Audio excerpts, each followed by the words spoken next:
All right, guys. So I'm just gonna get right into this one. Obviously, not right into it because it took me a little while. But today, I'm really gonna talk about Obviously, not right into it because it took me. a couple of characters that obviously are central to the boys, central to the overall storyline, and maybe don't get enough like individual dissection, right? And obviously, I talked about Homelander and Soldier Boy recently, and I've talked a little bit about Butcher. So I wanted to talk about kind of specifically about this relationship between Mother's Milk and Annie or Starlight, typically in the role of Annie. This is kind of like Annie does get to have a separate identity from Starlight. Like they do a good job of that. Like how they represent Annie as she's far more just grounded. She's far more regular girl. She's not even a glammy girl, right? Like if I look at how you dress every day, like your everyday fit, it's sub. Like I don't know how many of you guys date sneaker girls, but I'm not disrespecting. I'm simply saying like compared to like the super glammed up, like even your normal life, you're not glammed up. So she's a very different person, like how she presents herself, um, in her role as Annie January versus she's in her Starlight role. So she throws a couple of things at us in that regard. Now Marvin Milk obviously is kind of the same character all the time, and they have an interesting kind of dynamic that exists between the two of them outside of pretty much everyone else in the crew and like in the boys, right? They do have a unique kind of like they always end up usually if Huey's off with Butcher, these two are paired up, right? And usually just for operational purposes, they end up riding together. Like they went to Hero Gasm together, right? And I feel like they kind of developed, them having to roll together. They've been on a couple of missions and they've been in some tight spots together. So like the trust between Annie and Marvin, it's real. I think they actually have a real relationship here, even in how they deal with each other. And it says a lot, her being a Soup and his like, mission against Soups. It says a lot. Like this isn't lost that they still manage to have this relationship. And even beyond that, these two are like really opposite. They're really polar, her being a Soup, him being anti the Soups. Then like even culturally beyond that, they're very different, right? And we get to see it like if you really pay attention to the details of all the characters. Like I know you've been watching Marvin and his character development over the time and how upfront he is about who he is. He does the t-shirt thing, which are always statements.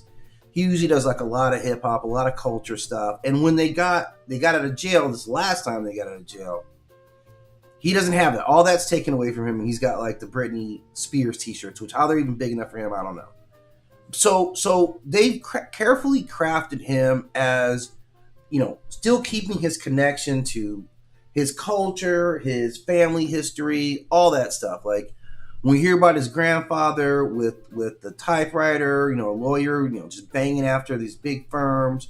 We think about like the Freedom Riders. We think about that era where they were trying to take it and be more politically minded and how they're going to be working within the legal system to affect change. So I see who his grandfather is, and that's the image that he really holds on to. So Marvin himself, he represents a lot of like black. Obviously, like just being his size, right? Being black himself, his story tells a lot about black experience here in the States, right? So it really does. And he can kind of take you on history. If you're paying attention, you kind of get a little bit of history, backstory, like what it was like for if you're like it was rough living around Soups. It's even worse if you're black living around Soups, right? And we've seen a couple of it, right? How that really goes. So when these two characters are paired, her being more Midwest, the white Midwestern girl who's performing the Britney Spears, and then that would be something that he would end up having to rock later. It's a lot, right? So we see a little bit, and so it was kind of a brilliant pairing between these two. Obviously, there's no romance, and this is where we get a really like pure relationship. There's no romance here. There's no like rivalry here. There's no like manipulative dynamics to their relationship. They have one of the most pure relationships of all. I don't want anything from you, so we're in this together, and we relate to this together, right? So this and it's not even like a trauma bond that they share. They have more of an understanding. Again, they're coming at it from very different angles. So the fact that they're able to relate to each other really says a lot. And what she gets from him is he's more grounded. He might be the most grounded person that she knows. Her mother obviously was like woohoo. Her mom was out there like maybe she wasn't out there. She got you into the league. Everything your mom was plotting on doing, you actually did it, right? So the mom was not pie in the sky. The mom was being realist. But what Marvin represents, but she was out there. Like, she was out there, though, right? She was swing big. Her pops clearly was so, I don't know, affected by that he couldn't stay around for the betterment of his daughter and went out and started a whole family. Like, he couldn't shake her out of it, so he gave up on her. So she was surrounded by nonsense. I mean, not nonsense, but in this fake world for a whole lot longer. To be interrupted when she gets her first day at the boys, and they're using her like a sex doll, right? And like just for understanding, the comic book version is a lot worse. Okay, because the comic book version, it's not just the Deep, right? It's the Deep, it's Homelander, and it's Black Noir. Okay, so she ends up having to blow all three of these guys day one. Like, you just got here, go and get down and get this business done. Like, that's how it goes, right? So an even more shocking, kind of like introduction into the boys. And she handles it, right? She handles it without obviously she's jacked up behind it. So when she finally gets to Marvin, and again, Huey, she gets Huey, and I know Huey becomes her emotional anchor, but they're both really screwed up. Like, these are two, Huey is extremely, we're not giving him enough credit for how unstable Huey really is, right? What he's embarked upon is a red flag. What he's turned into, even though he's held on to being Huey, I don't know if he's ever resolved with Robin's death. I don't know if he'll ever be resolved with Robin's death. I don't know if he'll ever be resolved with his mother issues, his mother abandonment issues. I don't know if he'll ever resolve what happened to his father. Okay, I'm going to lay that all out there on the table on my man. I don't know if he ever actually gets past any of that stuff. And there's not necessarily there's not necessarily like an easy path. Like, this stuff can't be ignored. How your pops died, like your mom leaving you, that's therapy unto itself, right? Your mom leaving you is therapy session, right? So we get that, okay? But I haven't seen you have that therapy session. I've seen you add a lot of trauma onto your life. In addition to that, Annie's life, like her trauma, man, you got a lot because her trauma goes at the core because of how her mom was and how kind of her pop does. So her trauma is really at its core. So someone like MM, who represents like stability, I know it's weird, but he is probably the most grounded person out of the three. Out of the group. I'm sorry.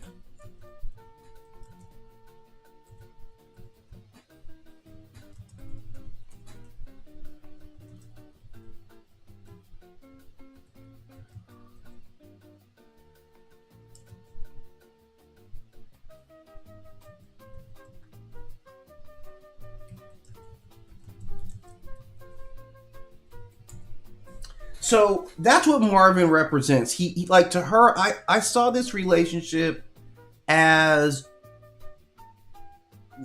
big brother. Like, he's coming at, like he does with a lot of people. We even saw it with the really cute Indian girl when they went and poisoned that guy when they tested the V. Remember the Indian girl there, and he like helps her get away because he's like, I understand you. I see you. You're caught. You're just a regular person. You're a lot like me. And he sees her more as like big brother, pops. He has a daughter, so he can kind of speak that. So that's what he gives her. He keeps her constantly reminded of don't give up. Don't start to be the people that you hate. It's important that you don't surrender to that. Like, stay connected to actual people. Don't let your rage turn you into Butcher, which is the main thing. Like, everyone's like, don't, whatever you do, don't be Butcher, right? For everyone. That's the win for everyone, is as long as you don't become Butcher, right? And for her, he also gets a lot from her, because we've seen him go through a point where he gets, very cynical. He really gets very cynical. He starts to identify, like because him and, like, at the end of the day, he does have a connection with Butcher. He does have a very powerful connection with Butcher. While he talks a lot more against Butcher, you follow Butcher this entire time. When he came to get you against everything you knew about Butcher, you still win, right? You still win. And when he went into his kind of darker place recently, that he's kind of just put himself out of, he and Butcher were more lock and step. Like, they were running, they were joking more together. So I think he does have a little bit more of that Butcher side than he likes to acknowledge, but he's very conscious of, no matter what, don't be like Butcher. For everyone, that's his message. Whatever you do in life, if Butcher would do it, start to question it. So there's a lot going on in this relationship, because on the scene, we automatically get this, like, kind of, the racial tension of it, like the gender issues. Honestly, like, I'd be afraid to roll with Starlight by myself anywhere, right? Like, that's just something that we're conditioned into. Honestly, like, yeah, I'm not gonna do that, right? Like, there's a whole segment of people who are like, yeah, I'm not gonna do that for a lot of reasons. But he's different because, it's just somehow they blend together. He's kind of paternal. He's very controlled, and she identified all the ticks in him, because he's easier to read than everyone else, because he's not really hiding who he is. So you see Marvin's, all of his ticks, like the hand sanitizer, right? Like, all that stuff is right up front. So with him, he's the easiest, if you pay attention to him, what you're getting, right? So she gets away from all, the manufactured masculinity that she sees at Vought. Everyone who's like, it's a cock show up at Vought, right? Like, all of them. Whereas Marvin moves around with, like, a more subtle kind of movement. So yeah, hang on.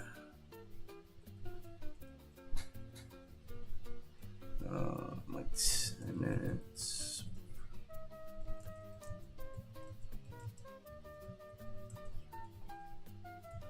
So I think what she gets out of him is that sense, like, he is more big brother to her. He is more like, he talks to her paternally, in that regard. And I think she kind of gives him psychologically what he misses with his daughter, right? Like, Huey often approaches Annie emotionally because of his anxiety, his fear of losing her, right? So he's always going to be a little more guarded in what he says, although he's been off the hook. But Marvin, again, because their relationship isn't that, he's not afraid of losing her, he can be more honest. So she actually becomes one of his safest spaces. He doesn't judge her like her parents do. They don't have that baggage. There's nothing that either is trying to get from each other than what's in this interaction. So she becomes one of the few people that Marvin can speak to without carrying, like, responsible adult in the room, right? Which he has to do with these guys. Yeah, he's really, because before Huey got there, he really had to handle kind of keeping everybody in line, right? All the time, because his crew is off the hook, including Frenchie, including all of them, right? So he's had to be that. And with her, he gets a little bit of a pass from that. He doesn't necessarily have to take on that role all the time, right? So their interactions, I think, are more pure for him, and they're also more pure for her as well in what they both get out of him. So it becomes like a very important, like, dialogue, and you see that the duo work together, and they get sent a lot of places together and put into a lot of stuff together that they get out of. And like I say, the biggest one is Herogasm, but I'm sure, like, I'm trying to think of some other ones. But they've been through some tight spots, just these two characters together, and it just shows like they've got a level of realism that exists about them that there's not another relationship on the show that I think gives you that. So that's kind of what the special part of Annie and Marvin is that you get an authentic relationship on both sides. I'm trying to think, is there any outside, let's see, outside of Herogasm, where have they been together? Oh yeah, most recently they went back to the church, right? They had to infiltrate the church together, right? So that was another like where he's there at, at a lot of like crazy stuff that's going on. So Herogasm and this last church, like they've been in some tight spots where they just had to rely on each other. And that's the thing. He talks to her like a regular person. He doesn't idolize her. He's not sexualizing her. He's not angry with her. He's not afraid of her, right? He's not hostile to her. So they get to have a level of trust that, no one else really gets to get. And that's kind of the special part that he gives to her and she gives to him. And she gets that as well, that he doesn't have to be tactical all the time. She's a little more mature, so she kind of gets it. And she's able to remind him of like kind of staying grounded in himself as well. So this dynamic, man, I feel like is really important because it's different than all the others. It's pure interaction from two people when neither one of them is trying to manipulate. Neither one of them is trying to like come up on the other. It's just pure game, and it really works. And it's one of the better relationships that's written in the story. I think it was healthy for both of them because it sounds like Marvin's just giving up on his family, but I think it's a healthy one for both of them. Now, before I get to Frenchie, I'm going to talk about Frenchie's death. I definitely want to talk about Frenchie's death, but I want to talk about like the Deep. Like, man, I'm telling you, man. When it comes to the Deep, like I've been waiting for this guy to get his since the opening, since he met Annie, man, since he established himself as that guy. I've been really waiting on the Deep to get his. Now we know that he's going to make it at least to the last episode, right? The Deep will be there at least in that last episode. How it ends up for him, I don't even know, right? But the Deep, man, this guy is the worst character on the show by a long shot. Like, he's the most pathetic character. He's the least redeemable character. Like, you're everything. You're that too. Like, everything that you get, you deserve. Right? Everything that like when you see the Deep, you're like, yeah. I'm hoping when that shark was like coming in the water, when Samuel L. Jackson shark was like coming in the water because we're gonna you up, I was with the sharks. Like I've been against the Deep every single encounter that he's in. I never root for this guy. He is disgusting. He is pathetic. He is disgusting. He is dangerous. He's not, because he doesn't have the power of Homelander. He doesn't elevate to that show of like being a mob. But you're just a really, really shitty person is who you are. And we see you be a shitty person just like live, just repeatedly, right? Homelander is an obvious nightmare. Like, we get what's wrong with Homelander, and not that it does anything about it, but we can kind of, reverse engineer, like, this is the Homelander situation, and it's definitely problematic, okay? The Deep is a recognizable guy. We know this dick, right? We know this douche, right? We know this a-hole. He wants approval. He wants fame. He wants access to women. He wants status. This guy folds under pressure. He joins whatever group will validate him. He has no principles that are sacred, right? He has them and then he'll instantly run away. He is morally spineless. That's his defining trait. That's why we hate him so much, right? His spinelessness becomes evil because there's no task that's too low. There's nothing that he won't do. He may push back a little bit, but like at the end of the day, I know you're going to eat your homie. You're going to eat your homie. That's what you're going to do, right? We see you. Like, you'll do anything, man. He joins the church. You start drinking Frescas, right? You didn't even mess with Frescas before that, right? Nothing is too low for the Deep. And that's just 100% the truth. He'll do anything. His corruption isn't ideological. Ideological, I believe this. I'm fighting for this.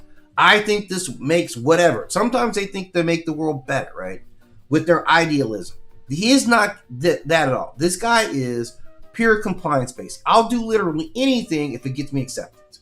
If it gets me back in the 7, if it gets me praise, if it prevents rejection.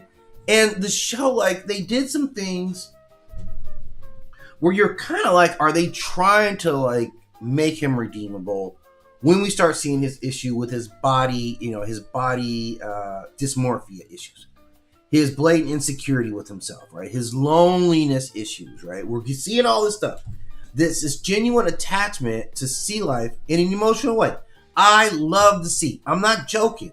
I love Ambrosia. I was in love with Ambrosia, right? She was the hottest octopus that I knew. Ambrosia was gorgeous for an octopus. And she was all smooth with her accent. Ambrosia was on if you're an octopus. I'm not, but clearly he was. And Ambrosia was clearly ready to do some strange for a little piece of change. I don't know how having a pincer for a mouth makes you sexier, but somehow Ambrosia's like wiggly jiggly nature had him all just wired up, right? So you had real actual love and sexual desire for sea creatures, and as a true friendship in your partner Timothy, right? In your homie Timothy.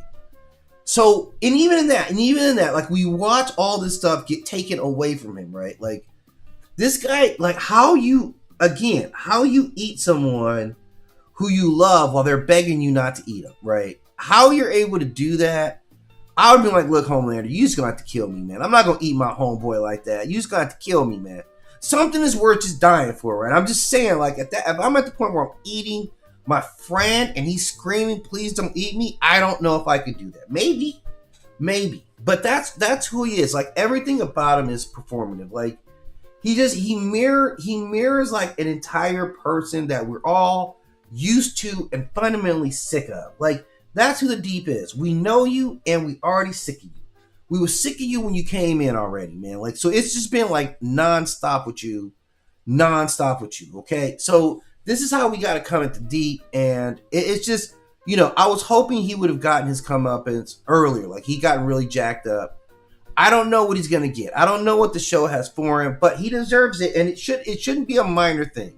I can't think of any like punishment that's appropriate for the Deep, but I sure hope he gets some kind of punishment, man. I'm just like, he just deserves it, man. Like the coward of the seven, like you ate your homie, like you killed Ambrosia, man. Like, come on, man. Timothy, it's just too many names. Who knows how many fish you've heard? This pipeline issue, man, it's like a genocide. Like, come on, man. Even though that was Nor doing that, you're gonna catch all the blame for that. And now Nor's dead, so you can't even like put that off on him. So that's where I am with the Deep. They got to do something terrible to the Deep. We got too many big fish to fry. We got to worry about what's going to happen with Homelander or Big Fish. And now I have to get revenge on the Deep. Like it got to go down. The Deep has to get punished for what he did. How they do it, and it seemed like, man, we could dedicate a whole hour to just like the Deep. Getting revenge on the Deep, like everybody. I'm trusting they're going to dream up something absolutely diabolical about the Deep, and let's look forward to that going down, okay? So then the last guy I really want to talk about today before I check out, man, is I could not talk about my man Frenchie, right? Like, Frenchie the Frenchman, right? Like, obviously, man, one of the more compelling, like, personalities on the show. When we met Frenchie, like, you meet Frenchie on the rawest terms ever. You typically can meet Frenchie at his worst, right? Meet Frenchie at his worst, and then you'll be pleasantly surprised all the way through. If you get over, like, he's this, you know, like, drug addict, kind of hoe, like, drug dealer, like, you out there, man, but then you start seeing quickly he's got a very kind heart. Like, he's a very conflicted person. He's had a very troubled childhood. He's patched together what he could of a life. He's done some things he's not proud of and continues to do those things. He's brilliant. You know, he's a brilliant chemist, which is why he's in drug game right now. He's a brilliant chemist. He's a brilliant thinker when he's applied. Like this is really his superpower. That's really his superpower. And, you know, he's an ordinary guy who refused to be controlled. He fights with his mind, his heart, and his middle finger. He's always going to give you that. Frenchie don't play like that, right? We know he's brilliant. We know he's damaged. We know he's loyal. He is chaos. He's impulsive, right? But he feels with heart. He's also courageous. And we see all those things in Frenchie, like, all existing at the same time. So in a lot of ways, he's like one of the most compelling characters because of that. He's not even conflicted. His sides don't conflict. His sides all make sense together. Like, this is who he is. Like, just getting into who he is as a person, it all makes sense together. Like, he compliments himself. Now, his relationship with Kimiko, I felt like was beautiful, but I feel like it was ultimately not destined to come to fruition. I think, like, he needed her, she needed him, and them coming together as friends was absolutely a beautiful thing. And them even having a romance, I think, was amazing. You know, that was a beautiful thing as well, right? I don't know if long term Frenchie was ever going to be that dude that settled down and have kids. I don't know that was ever coming from him, right? So when I look at him, like the way he died, at least like Frenchie, I gotta say you went out like a gangster. You went out like a real G. Like you were still protecting the people that you love till the end. You showed where your heart is at to the very, very end, right? You didn't back away from it. You didn't bow down. You didn't get scared. You went out gangster, man. Like seriously. Loyalty is your superpower, homie, and you flexed it at the right time, right? You were still defiant to the end. You never gave Homelander that satisfaction of getting your fear, of getting your submission. Right to the end, you were Frenchie, man. You left Homelander with something to fear on top of that. It wasn't just an act of defiance, but you completed that strategic act. And even in your dying, Homelander knows that he's got a problem out there. A threat and a reminder that he's not untouchable. So, like his legacy, the legacy of Frenchie, man, is that you can kill a man, but you can't silence what his message is. You can't stop the beat of his heart. His death just plants more fear in Homelander and hope in the people who are still fighting, because they got more and more to fight about. So I really like how Frenchie went out, man. It was an epic, like as epic as like the regular guy in there could be, and you figured some stuff out, man, and it was well executed. It was well executed. So I'm gonna dip for a little bit. I'm probably gonna come back and talk about some more of the characters because I know we're coming up on our finale and it's gonna be epic. So I just kind of want to get these in. But I'll be back in a little bit to kind of dip into a couple of the characters. I'm not who I'm going to... I mean, I got to talk about Ashley too, man. So Ashley's going to come up. I'm probably going to skip Sage because I'm so upset with her. But I'll be back later and we'll talk more boys characters.